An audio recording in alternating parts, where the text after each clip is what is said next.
Oi, tudo bem? Seja bem-vindo a esse vídeo. Eu sou a Jai, sou criadora de conteúdo e vim lá do @realjai, onde eu falo sobre diversos temas, falo sobre diversas questões para falar com você sobre dois temas importantíssimos.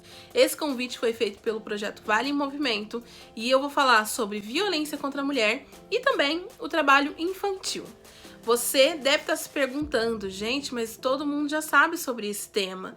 Eu sei que você já sabe, que você conhece, muitas vezes viveu isso e conhece a história do seu pai, da sua mãe, do seu tio, que passou por alguma situação de trabalho infantil, ou aquela tia que passou por uma situação de violência, né? Eu sei, mas sempre tem uma informação que você acaba não sabendo. Você sabia disso? E hoje a gente vai falar sobre essa questão aqui nesse vídeo. Fica aí que menina, tá maravilhoso, beleza? Vamos lá. Bom, eu acho que você tá se perguntando assim, gente, tá, mas qual a relação que tem trabalho infantil e violência doméstica, né, contra a mulher? Bom, primeiramente, qual é a relação desses dois temas? A dificuldade das vítimas em realizar a denúncia. No caso da violência contra a mulher, ela muitas vezes não tá sabendo ali que tá sendo vítima, não tem forças, não tem amparo e muitas vezes não tem conhecimento das leis que amparam, né? A Lei Maria da Penha e diversos canais de denúncia que pode sim proteger ela e tirar ela daquela situação. E também tem aquela questão, né? O despertar da mulher. Quando ela percebe que tá nesse meio e ela muitas vezes tá perdida porque ela não sabe, né? Não tem família, não tem amigo, acabou, todo mundo largou ela e ela tá ali sozinha nessa situação. E quando é o trabalho infantil, eu acho que isso agrava um pouco mais, porque a criança às vezes não sabe essa situação, não sabe que tá vivendo aquilo, tem muita coisa da crença dos pais, de que filho precisa aprender a trabalhar cedo, e aí muitas vezes não percebe que tá atrapalhando o desenvolvimento dessa criança. Essa é a maior relação que tem entre esses dois assuntos, a dificuldade em denunciar. E falando em denúncia, a gente precisa começar falando sobre essa questão do trabalho infantil. Como funciona, da onde vem e o que caracteriza? Bom, o trabalho infantil é mesmo que você pegar uma criança para fazer um trabalho de um adulto, ou seja, você tira uma criança que poderia estar estudando, poderia estar aprendendo, desenvolvendo, conhecendo mais sobre si, sobre o mundo, e você coloca ela para fazer um trabalho de um adulto, onde tinha que ter um adulto, porque é uma mão de obra muito mais barata, às vezes, né, para esse lugar. E isso acontece muito também naquela região mais agrícola, né? Aquela região mais afastada, onde muitas vezes o filho, que é filho de um lavrador ou algo assim, acaba entrando também para trabalhar porque os pais têm uma crença que limita de que, não, mas ele vai herdar isso, ele precisa trabalhar, né? E coloca muitas vezes a criança para fazer um serviço tão pesado, que a criança mesmo indo para a escola não consegue desenvolver. Porque ela tá com cansaço que vai além do físico, né? Um cansaço psicológico, mental, porque ela não tem mais o que fazer, ela não tem esse tempo de respiro, não consegue descansar, né? Ela sempre chega da escola, vai trabalhar e vice-versa. Então, os pais acabam submetendo essa criança a aprender, a ficar no trabalho, porque acham que dessa maneira é a melhor forma de educar e não percebe o quanto isso está prejudicando o desenvolvimento daquela criança, né? E criança, não sei se você sabe, é até os 12 anos, né? Segundo o ECA, que é o Estatuto da Criança e Adolescente. Partiu de 12 a 18 é considerado adolescente ainda aqui no Brasil.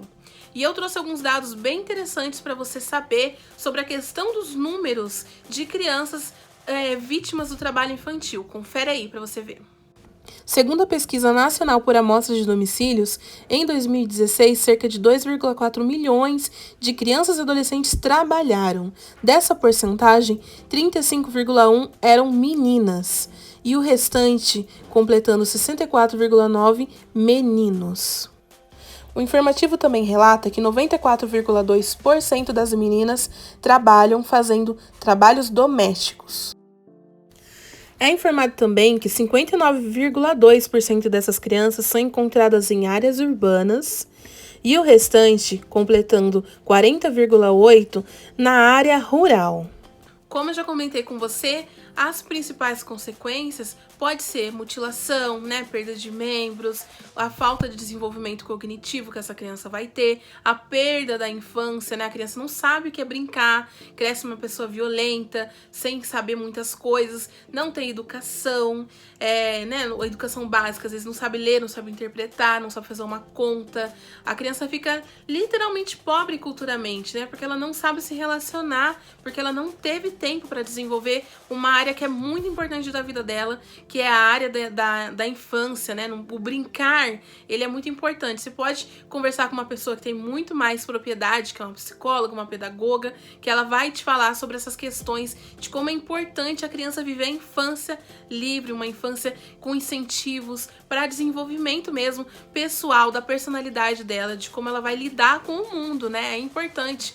Se você parar, se você não passou por uma situação dessa, com certeza você tem alguma memória boa da sua infância, algum momento que te marcou. Essas crianças que estão submetidas a esse tipo de trabalho, possivelmente não vai ter esse tipo de lembrança. Pelo contrário, ela não sabe nem responder o que é a infância, né? E na adolescência, o que acontece muitas vezes em cidades pequenas, aquela menina é pega pelos pais, aí leva para trabalhar na casa de família. As maiores, né, trabalhadoras domésticas nesse ramo do trabalho infantil são as meninas. Um outro adendo sobre o trabalho infantil: quando as meninas não são só vítimas desse trabalho doméstico, muitas são também vítimas de exploração sexual, prostituição, pedofilia, que é uma rede que não para de crescer. Inclusive aqui no Vale do Paraíba já foi apreendido materiais com conteúdos de pedofilia. Então é um assunto que ele se estende demais. Se a gente for conversar, tem muitos assuntos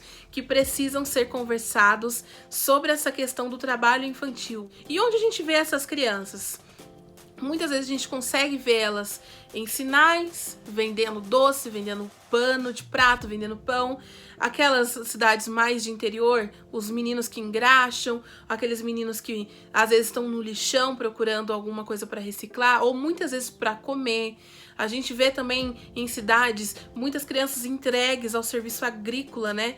Fazendo mão de obra muito pesada, ou mexendo com carvão, que é uma notícia que às vezes acontece, ou aquele trabalho escravo que a gente vê que tá trabalhando em lojas que fazem roupas e diversos outros setores que parece que é invisível, né? Mas não é. Ele é muito visível.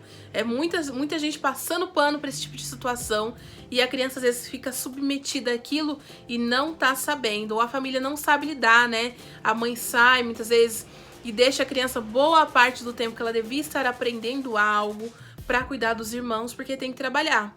Uma coisa que eu não poderia ser hipócrita e não comentar aqui é a questão social dessa família.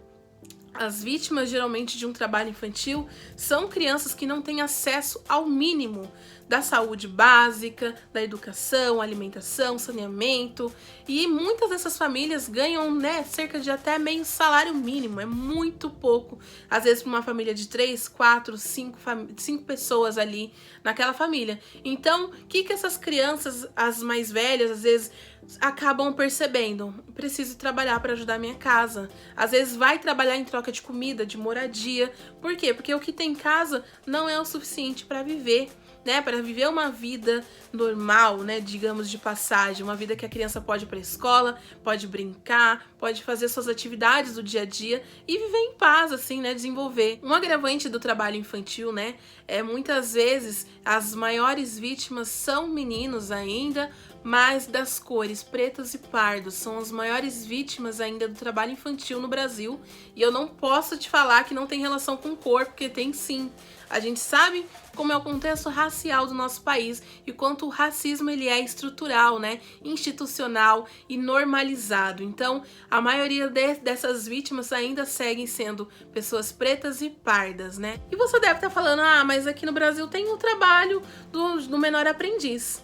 O menor aprendiz, gente, pode sim existir e deve, mas observem, o jovem aprendiz, no caso o adolescente, a partir de 14 anos, ele pode sim se candidatar a uma vaga em uma empresa que ofereça esse tipo de projeto. Não é qualquer empresa que se pode entrar para trabalhar, e ela tem um horário reduzido, ela não trabalha como os adultos trabalha uma certa quantidade de horários, uma jornada reduzida, tem acesso a cursos profissionalizantes que possam aperfeiçoar, né, esse trabalho desse adolescente e prepare ele para entrar melhor e com mais sabedoria e responsabilidade no mercado de trabalho.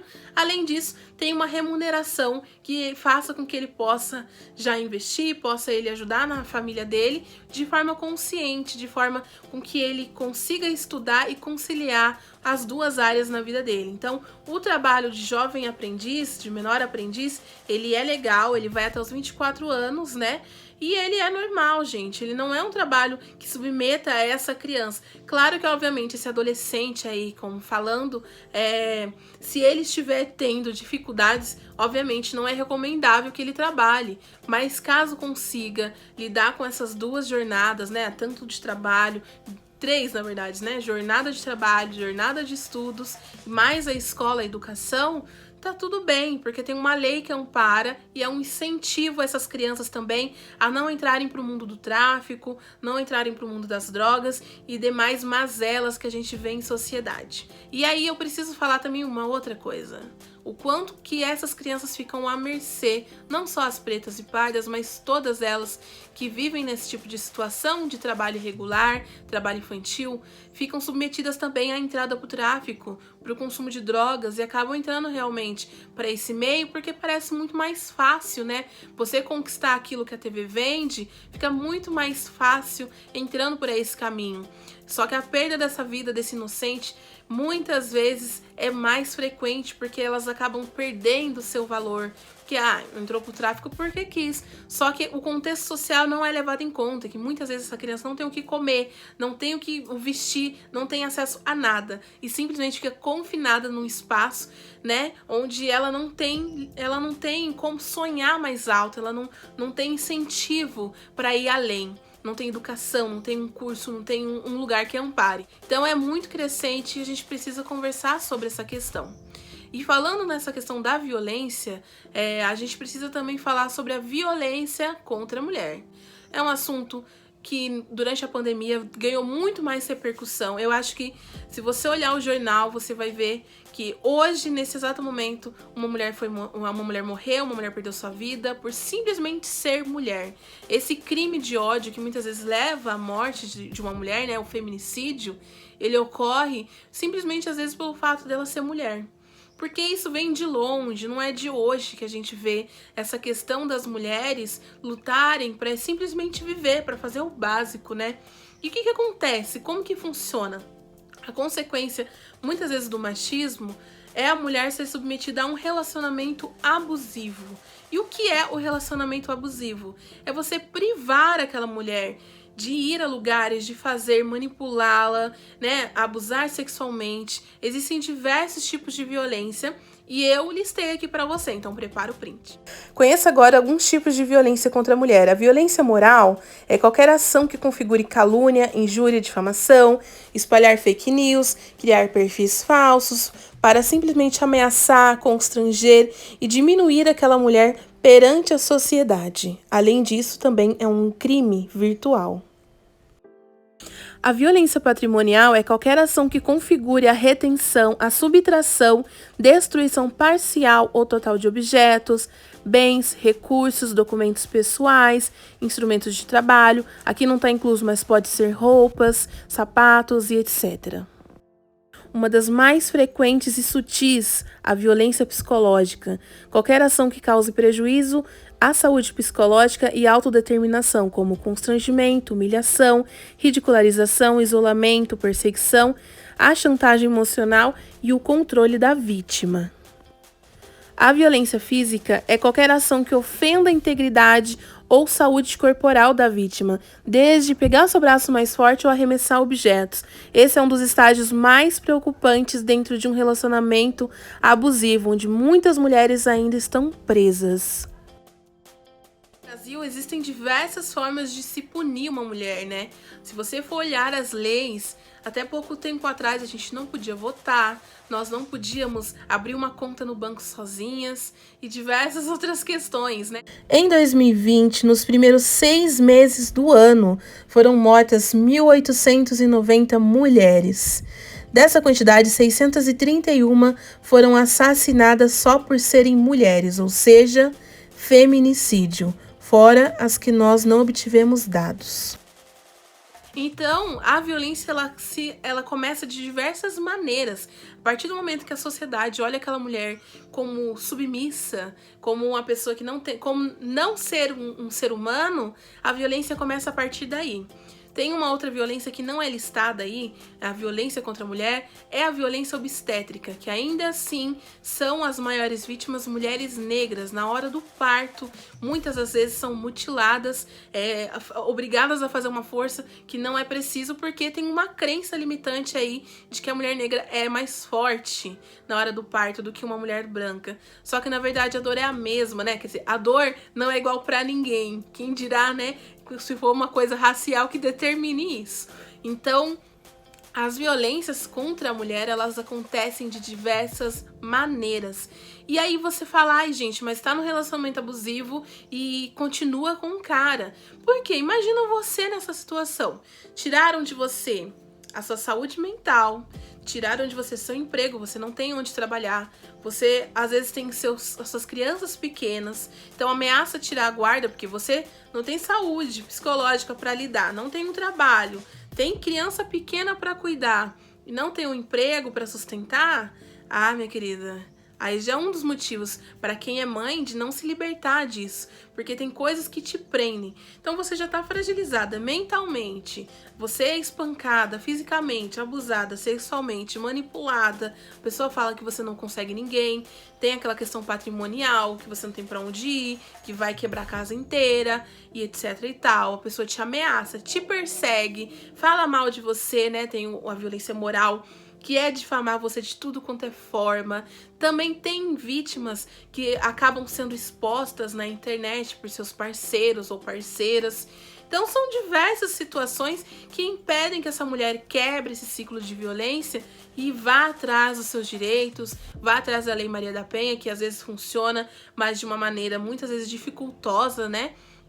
São vários relatos de várias mulheres que às vezes vão procurar ajuda e não conseguem, mas o importante é realizar a denúncia, fazer um BO e procurar um abrigo mais próximo possível para você se libertar dessa situação, né? Eu sei que é muito complicado para muitas vítimas darem o primeiro passo, que é a denúncia, ou se afastar dessa pessoa, porque tá tão desamparada, tão fragilizada, que da onde eu vou tirar forças, né? A família muitas vezes abandona porque acha que não tem mais salvação, ou os amigos se afastam, né? Às vezes onde você tem que denunciar não consegue porque a sua palavra é duvidada. Então, o importante desse momento da mulher, elas precisam de muito apoio para conseguir efetivar essa denúncia, para poder se libertar de seu parceiro agressivo. E também, gente, amparo psicológico é muito importante para essa mulher, para fortalecer, para que ela possa recomeçar a vida, né? E o feminicídio tem uma queda. Muitas questões aqui no Brasil que precisam ser discutidas. Essa questão da violência contra a mulher é algo que às vezes a nossa amiga é vítima e a gente não sabe, né? Porque o ciclo da violência, ele é marcado principalmente por 3 fases, né?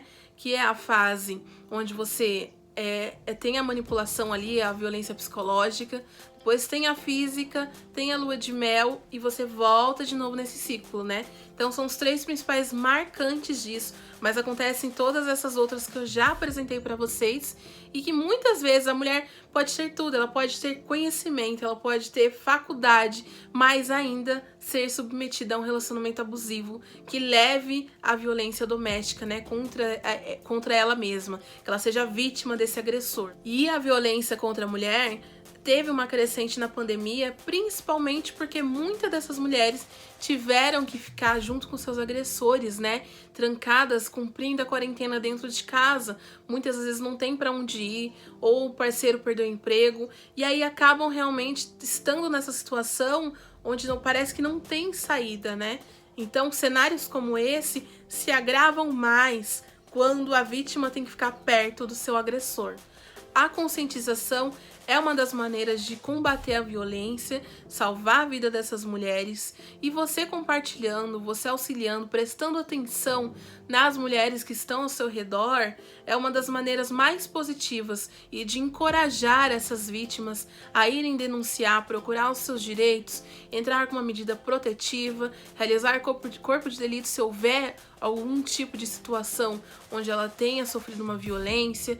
Eu sei que é muito complicado e muito difícil mesmo, em questão de sentir muita dor, né, de dar esse primeiro passo, porque o medo, ele domina essa mulher, ela tá tão fraca, que ela não tem de onde tirar forças, então ela fica com medo de sofrer ainda mais as consequências de ficar ao lado desse agressor, né? E tem aquela promessa, aquela falsa promessa do agressor de que ele vai mudar, de que as coisas vão ser diferentes, que ele vai começar a ser um homem melhor. E não cai nessa, vai procurar os seus direitos, porque eu acredito que é a solução para a gente combater. As denúncias são muito importantes para a gente ter mais acessos. Os números que eu apresentei, tanto de trabalho infantil quanto de violência contra a mulher, são números devido às denúncias, mas imagine comigo, quantas denúncias ainda faltam ser feitas? Quantas pessoas deixaram de denunciar por medo, por ser coagida, muitas vezes pela família do agressor, por medo de perder a guarda dos filhos? Então, são assuntos que, por mais batidos que pareçam ser, né? Tipo, todo mundo fala disso o tempo todo, ainda assim tem uma grande relevância quando é para salvar a vida de pessoas. Então, hoje, eu convido você a compartilhar esse vídeo, marcar ou enviar para uma pessoa que precisa saber um pouco mais sobre esse assunto. E eu vou deixar no final desse vídeo os números para que você possa efetuar a denúncia, pedir apoio e também as fontes de onde eu tirei para trazer aqui para você esse conteúdo muito bacana, para você se informar mais, porque a informação, além de salvar, ela não ocupa espaço. E é importante você também obter uma informação correta e segura sobre a situação das mulheres aqui no Brasil e também para proteger e prolongar a vida dessas crianças que são vítimas de trabalho infantil.